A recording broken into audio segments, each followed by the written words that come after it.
अच्छा, बिस्मिल्लाहिर्रहमानिर्रहीम। छोट ट्रायल या इंडक्टिव छोट का क्या मतलब है? देखिए, हमने लास्ट टाइम पढ़ा था इंडक्टर इन एसी सर्किट, ठीक है। और ये हमने पढ़ा था कि इंडक्टर में what happens, the current leads behind the voltage by an angle of 90, और इंडक्टर पावर को डिसिपेट नहीं करता। The average power dissipation in case of AC in an inductor is equal to 0। Average energy loss या power dissipation per cycle in case of inductor is 0। तो अब इस देखिए inductor का, या इसे छोट भी कहते हैं, इसका एक यू कैन से इसका एक एप्लीकेशन है, ठीक है। थोड़ा सा डिस्कस कर रहे हैं कि इसका क्या मतलब है, इंडक्टिव छोट का क्या मतलब है। तो look at the definition. An arrangement in which a copper wire is wounded upon an iron core such that it supplies a constant AC current। याद रखिए, AC करंट कांस्टेंट नहीं होता, वो तो आपको पता है, करंट वेरी करता है, बढ़ जाता है, फिर कम हो जाता है। कांस्टेंट AC करंट का मतलब है RMS वैल्यू, जो इफेक्टिव वैल्यू है। To a circuit without any power loss या without any energy loss is called inductive choke, ठीक है। याद रखिए, शॉक का मतलब है ब्लॉक करना। देखिए, इंडक्टर क्या करते हैं, एसी करंट को अपोज करता है, अपोज। और जितनी भी एसी करंट की फ्रीक्वेंसी बढ़ जाती है तो ये अपोजिशन, ठीक है, ये ब्लॉकिंग, चोकिंग, ऑपोजिशन जो है ये बढ़ जाती है। तो इंडक्टर इलेक्ट्रॉनिक सर्किट्स में plays a very important role.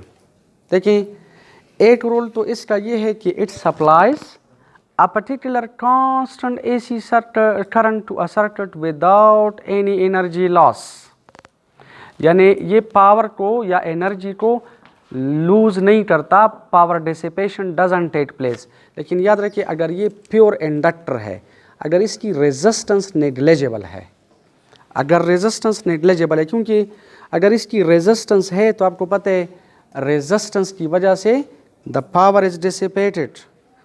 Resistance में I²R takes place, joule heating effect takes place, current is converted into heat, electrical energy is converted into heat. अगर ये प्योर इंडक्टर है, इसकी resistance negligible है, क्योंकि last time हमने पढ़ा था कि इंडक्टर का मतलब है a coil with negligible resistance and large self inductance.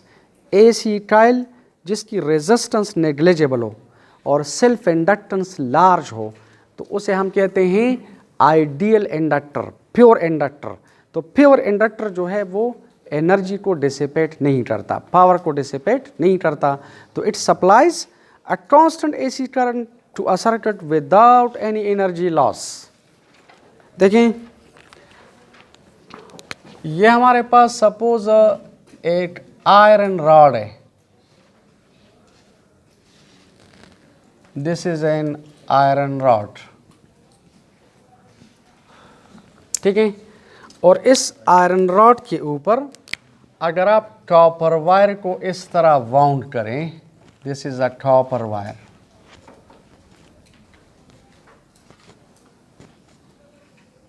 ठीक है। तो याद रखें, this arrangement, this device is called inductive choke, ठीक है। याद रखिए, अगर इस वायर से सपोज ये एसी सोर्स है, तो फर्स्ट हाफ साइकिल में this is positive, this is negative, current goes in this direction. और सेकंड हाफ साइकिल में this is negative, this is positive, current goes in this direction, ठीक है। Whenever current is passing through this inductor, तो आपको पता है magnetic field पैदा हो जाती है, जिस तरह हमने वो चैप्टर 3 में पढ़ा था सोलोनॉइड के केस में कि when ever current is passing through this coil what happens, magnetic field पैदा हो जाती है और ये इंडक्टर अपनी मैग्नेटिक फील्ड में एनर्जी स्टोर करता है। ठीक है, इंडक्टर हमने पढ़ा था, इंडक्टर मैग्नेटिक फील्ड में एनर्जी स्टोर करता है और कैपेसिटर इलेक्ट्रिक फील्ड में एनर्जी स्टोर करता है। सो व्हाट हैपन्स, ये इंडक्टर फर्स्ट क्वार्टर साइकिल में एनर्जी स्टोर करता है अपने मैग्नेटिक फील्ड में और सेकंड क्वार्टर साइकिल में the energy is given to the circuit. मसलन देखिए पहले ये इन रॉड्स में तो वो चोक नहीं है वगैरह, बाज़ में वो चोक्स होते हैं। ठीक है, रॉड्स में वो चोक होते, इंडक्टिव चोक। तो जब आप बटन ऑन करते थे तो वो चोक क्या करते, वो चोक फर्स्ट क्वार्टर साइकिल में एनर्जी अपने मैग्नेटिक फील्ड में सेव करता है, स्टोर करता है और सेकंड क्वार्टर साइकिल में ये एनर्जी इस इंडक्टर के मैग्नेटिक फील्ड से in the form of electric energy चली जाती है और रॉड को या सर्किट को मिल जाती है। तो वो जो फ्लोरेसेंट रॉड्स हैं इनको जब ये एनर्जी मिल जाती है तो वो ऑफ हो जाते थे, सॉरी ऑन हो जाते थे। ठीक है, सही है। ए इंडक्टिव चोक फर्स्ट क्वार्टर साइकिल में एनर्जी स्टोर करता है और सेकंड में ये एनर्जी किसको, सर्किट को सप्लाई करता है without any energy loss, without any power loss. अगर इस इंडक्टर की रेजिस्टेंस नेग्लिजिबल है तो ये पावर को डिसिपेट नहीं करेगा, फर्स्ट क्वार्टर साइकिल में एनर्जी को, पावर को स्टोर करता है और सेकंड में ये पावर या ये एनर्जी सर्किट को सप्लाई करता है तो वो सर्किट या रॉड या वट एवर में भी वो जो है वो ऑन हो जाता है। सही है। या गाड़ियों में भी चोक्स होते हैं, मोटरसाइकिल वगैरह में, उसमें भी आप देखिए जब आप वो चोक, वो बटन होते हैं, एक वो स्लाइडर सा होते हैं, उसको आप इस तरह मूव करते हैं तो व्हाट हैपन्स, चोक का काम ये होता है कि वो एनर्जी स्टोर करके सडनली उस सर्किट को सप्लाई करता है। तो गाड़ी जो है वो कम टेम्परेचर की वजह से कभी कभी स्टार्ट नहीं हो जाती तो फिर वो स्टार्ट हो जाती है क्योंकि उस सर्किट को एनर्जी फ़ौरन, ज़्यादा एनर्जी फ़ौरन मिल जाती है तो गाड़ी जो है वो स्टार्ट हो जाती है। तो ये चोक का फंक्शन है। तो याद रखिए inductive choke supplies a particular constant AC यानी RMS value of current to a circuit without any energy loss. क्योंकि हमने पढ़ा था कि इंडक्टर एनर्जी को डिसिपेट नहीं करता, कैपेसिटर भी डिसिपेट नहीं करता, रेजिस्टर एनर्जी को डिसिपेट करता है। तो इसका एक फंक्शन ये है, देखें हमने चैप्टर 3 में पढ़ा था कि the magnetic field due to a coil is B is equal to mu naught N into I. लेकिन जब आप इस कॉइल को आयरन के ऊपर वाउंड करें, रोटेट करें, ठीक है, जिस चीज़ के ऊपर आप इस कॉइल को रोटेट करें तो याद रखिए that is called core of the coil. तो this is iron cored inductor या आयरन कोर चोक। बास चोक जो है वो एयर चोक्स होते हैं। एयर चोक का मतलब है कि वो हम किसी चीज़ के ऊपर वाउंड नहीं करते, तो इसमें एयर होती है, उसका जुदा फंक्शन होता है। अब गौर से देखें, लुक एट, जब करंट आहिस्ता आहिस्ता बढ़ जाता है, बढ़ जाते हैं तो देखें मैग्नेटिक फील्ड भी बढ़ जाती है। क्लियर। तो मैग्नेटिक फील्ड अगर बढ़ जाती है तो याद रखें जो मैग्नेटिक एनर्जी है it is written as half, this is B square divide by mu. जब करंट बढ़ जाता है मैग्नेटिक फील्ड बढ़ जाती है। 90 पर करंट इज मैक्सिमम, 90 पर मैग्नेटिक फील्ड इज मैक्सिमम। तो if you see maximum energy is stored in the magnetic field of the inductor. इसके बाद 90 के बाद, क्योंकि ये AC सोर्स है, AC करंट हमने सप्लाई किया है, 90 के बाद व्हाट हैपन्स, ये करंट कम तो magnetic field is also decreasing. तो अब देखिए magnetic energy also decreases, energy is lost and that is given to the circuit. तो देयरफॉर वी से कि inductive choke is a device, it is an arrangement which can supply a constant AC current, constant energy to a particular circuit without any power loss. एक इसका ये function है। याद रखिए बाज electronic circuits में inductors जो है they are used as a filter. Capacitor और इंडक्टर दोनों को हम बतौर फिल्टर्स भी यूज कर सकते हैं। इफ यू रिमेंबर हमने पढ़ा था कि इंडक्टिव रिएक्टेंस बराबर है 2 पाई एफ एल, सही है। Inductive reactance is directly proportional to frequency. याद रखिए एसी करंट की फ्रीक्वेंसी या फ्रीक्वेंसी अगर आप बढ़ा रहे हैं, देखिए फ्रीक्वेंसी जितनी ज़्यादा हो तो ये अपोजिशन ज़्यादा, यानी इंडक्टर क्या करते हैं, हाई फ्रीक्वेंसीज को ब्लॉक करता है, चोक करते हैं। चोकिंग का मतलब है ब्लॉकिंग। ये फ्रीक्वेंसी जितनी भी ज़्यादा है तो इंडक्टिव अपोजिशन ज़्यादा, इंडक्टिव रिएक्टेंस ज़्यादा। तो याद रखिए इंडक्टर हाई फ्रीक्वेंसीज को ब्लॉक, और लो फ्रीक्वेंसीज के लिए ये अपोजिशन कम है तो लो फ्रीक्वेंसीज को एलो करता है। तो it is behaving like a filter. अब मसलन देखिए बाज़ इलेक्ट्रॉनिक सर्किट्स में सर्किट के ऊपर मुख्तलिफ फ्रीक्वेंसीज जो है वो फॉल करती है, हाई फ्रीक्वेंसीज, लो फ्रीक्वेंसीज। तो इंडक्टर का काम ये है तो कि हाई फ्रीक्वेंसीज को क्या करता है, ब्लॉक, और लो फ्रीक्वेंसीज को एलो करता है। तो inductor is behaving like a filter, it is used as a filter. Capacitor is also used as a filter. Capacitor की प्रॉपर्टी ये है, इफ यू सी कैपेसिटर के केस में हमने इस तरह पढ़ाते कि capacitive reactance can be written as 1/2 pi F into C. तो capacitive reactance is inversely proportional to frequency.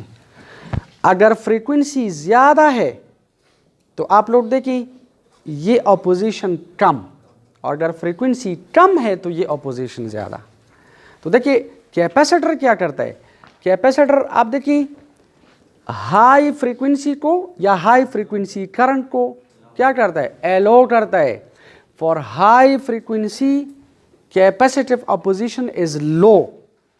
तो हाई फ्रीक्वेंसी एसी करंट या फ्रीक्वेंसी कैपेसिटर से इजीली गुजर जाती है। फ्रीक्वेंसी अगर लो है तो वो इसे ब्लॉक। मसलन लास्ट टाइम हमने पढ़ा था कि अगर आप फ्रीक्वेंसी कम करे कम करे कम करे बिल्कुल ज़ीरो करे तो डीसी करंट की फ्रीक्वेंसी नहीं होती। तो कैपेसिटर क्या करता है, डीसी करंट को ब्लॉक करता है। क्लियर। बाज़ इलेक्ट्रॉनिक सर्किट में इस तरह होता है कि एसी करंट में डीसी करंट के पल्सेस होते हैं या रेपल्स उसे कहते हैं, रेपल्स होते हैं, या डीसी में एसी के रेपल्स होते हैं। तो फिर क्या करते हैं, फिर इन्हें फिल्टर लगाते हैं। क्लियर। तो सपोज अब अगर आप ये चाहते हैं कि ये डीसी करंट इससे गुजर जाए और एसी ब्लॉक हो, तो इस केस में हम क्या करते हैं, इंडक्टर लगाते हैं। और अगर आप कहते हैं कि डीसी ब्लॉक हो, एसी इससे गुजर जाए, तो फिर हम कैपेसिटर लगाते हैं। तो याद रखिए कैपेसिटर और इंडक्टर दोनों को हम बतौर फिल्टर्स जो है भी यूज़ कर सकते हैं। क्लियर। कभी कभार डिफरेंट फ्रीक्वेंसीज अगर आ रही है तो याद रखिए इनकी हम इस इलेक्ट्रॉनिक्स के लैंग्वेज में इसे डीकपलिंग कहते हैं। इन फ्रीक्वेंसीज को हम डीकपल करते हैं। डीकपलिंग का मतलब है कि हाई फ्रीक्वेंसीज और लो फ्रीक्वेंसीज को सेपरेट करते हैं। आप इंडक्टर लगा लें तो ये इंडक्टर हाई फ्रीक्वेंसी को क्या करेगा, ब्लॉक, और ये लो फ्रीक्वेंसी एलो करेगा। तो इसका मतलब है दे आर डीकपल्ड। देखिए पहले दोनों फ्रीक्वेंसीज कंबाइंड आ रही थी, दे वर कपल्ड टुगेदर। आपने इसकी डीकपलिंग की, हाई फ्रीक्वेंसी और लो फ्रीक्वेंसीज को आपने जुदा जुदा किया, तो इंडक्टर जो है वो डीकपलिंग करता है। इसी तरह कैपेसिटर जो है वो भी डीकपलिंग करता है। लेकिन कैपेसिटर और इंडक्टर एक दूसरे के बिल्कुल उलट हैं। कैपेसिटर क्या करता है, लो फ्रीक्वेंसीज को ब्लॉक करता है, हाई फ्रीक्वेंसीज को एलो करता है। और इंडक्टर क्या करता है, लो फ्रीक्वेंसीज को एलो करता है हाई फ्रीक्वेंसीज को, क्योंकि आप देखिए जितनी फ्रीक्वेंसी ज़्यादा होगी, फ्रीक्वेंसी ज़्यादा, तो व्हाट विल हैपन, ये अपोजिशन ज़्यादा, ये अपोजिशन अगर ज़्यादा है तो ये हाई फ्रीक्वेंसीज को ब्लॉक करता है। इसी वजह से इसे हम चोट ट्रायल कहते हैं। चोट लफ्ज़ का मतलब है ब्लॉक करना, अपोज करना, ब्लॉक करना, ठीक है, वगैरह वगैरह। तो इंडक्टर के मुख्तलिफ वो हैं, याद रखिए। हाँ, इंडक्टर अगर बिल्कुल प्योर इंडक्टर है, इसकी रेजिस्टेंस अगर बिल्कुल नेग्लिजिबल है और आप इससे डीसी करंट पास करें, तो याद रखिए for pure DC current, clear, ये जो इंडक्टर है it is behaving like a short circuit. Short circuit का क्या मतलब है कि अगर ये बिल्कुल, देखिए अगर फ्रीक्वेंसी बिल्कुल ज़ीरो है, अपोजिशन बिल्कुल ज़ीरो है, तो the current will be maximum, तो it is behaving like a short circuit in circuit, ठीक है।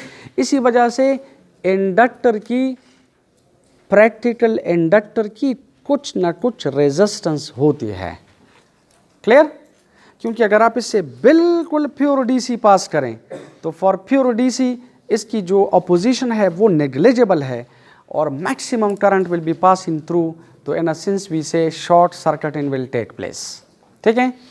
इसी वजह से जो प्रैक्टिकल इंडक्टर्स हैं, ठीक है, रियल इंडक्टर्स हैं, उनकी कुछ ना कुछ रेजिस्टेंस भी होती है। याद रखिए, कभी कभार अगर आप इंडक्टर को किसी सर्किट में लगा लें तो इसे हम LR सीरीज सर्किट भी कहते हैं, क्योंकि हर इंडक्टर की कुछ ना कुछ रेजिस्टेंस भी होती है, तो उसे हम RL सीरीज AC सर्किट कहते हैं। सिर्फ इंडक्टर लगाते हैं लेकिन उस इंडक्टर की कुछ ना कुछ रेजिस्टेंस भी होती है, तो इसे फिर हम RL सीरीज AC सर्किट कहते हैं, ठीक है। तो इंडक्टर जो है ये एज अ फिल्टर भी यूज़ हो रहा है, मतलब डीकपलिंग भी करता है, और बाज़ सर्किट्स में ये बतौर चोट यूज़ हो जाता है, बाज़ में as a filter, as a decoupler वगैरह वगैरह यूज़ हो जाते हैं, ठीक है।